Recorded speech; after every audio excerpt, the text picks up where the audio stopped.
இன்றைக்கி கேரளா ஸ்டைல் உள்ளி தீயல் பார்க்க போகிறோம். இது புளிக்குழம்பு மாதிரி வைக்கிறது, சின்ன வெங்காயத்தில் பண்ணுறது, ரொம்ப டேஸ்ட்டாக இருக்கும். ட்ரெடிஷ்னல் மெத்தடில் எப்படி பண்ணுறதுன்னு பார்க்கலாம். இதுக்கு நான் ஒரு 3 டேபிள் ஸ்பூன் அளவுக்கு மல்லி விதை, 5 டேபிள் ஸ்பூன் துருவின தேங்காய் சேர்த்துருக்கேன். இந்த மல்லி விதையும் தேங்காயும் நல்லா லோ ஃப்ளேமில் ஃபுல்லாக கலர் சேஞ்ச் ஆகிற அளவுக்கு வறுக்கணும். கலர் அந்த வெள்ளை கலரே தெரியாத அளவுக்கு ஃபுல்லாக ப்ரௌன் ஆகிடணும்.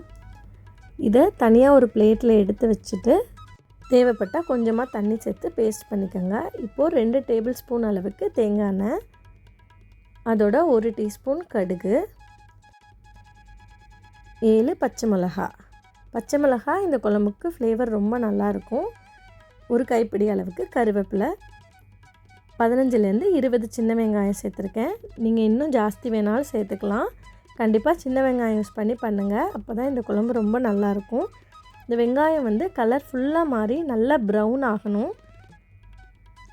இப்போது இதோட 2 டீஸ்பூன் அளவுக்கு காஷ்மீரி சில்லி பவுடர், 2 டீஸ்பூன் மல்லித்தூள் சேர்த்து நல்லா கரிஞ்சிடாமல் லோ ஃப்ளேமில் வச்சு வதக்கிக்கோங்க. இதுக்கு நான் ஒரு பெரிய எலுமிச்சம்பழம் சைஸ் அளவுக்கு புளி ஊற வச்சுருக்கேன். அந்த புளியோட தண்ணி சேர்த்துக்கோங்க.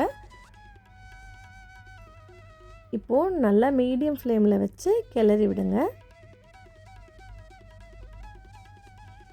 குழம்புக்கு தேவையான அளவு உப்பு சேர்த்துக்கோங்க. நான் 2 டீஸ்பூன் சேர்த்துருக்கேன்.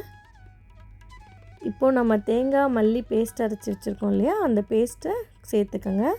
சேர்த்துட்டு இந்த குழம்புக்கு தேவையான அளவு தண்ணி, உப்பு எல்லாமே செக் பண்ணி நல்லா கரைச்சி விட்டுக்கோங்க.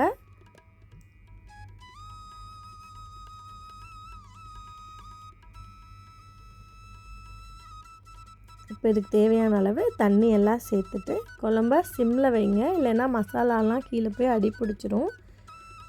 நீங்கள் இந்த ஸ்டேஜில் மூடி போடாமல் குழம்ப ஒரு 10 நிமிஷத்துலேருந்து 15 நிமிஷம் வரைக்கும் நல்லா கொதிக்க விடுங்க.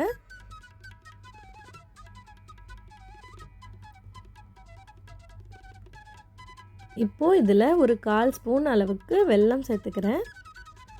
இந்த வெல்லம் தான் உப்பு, புளிப்பு, காரம் எல்லாமே பேலன்ஸாக வச்சுக்கும்.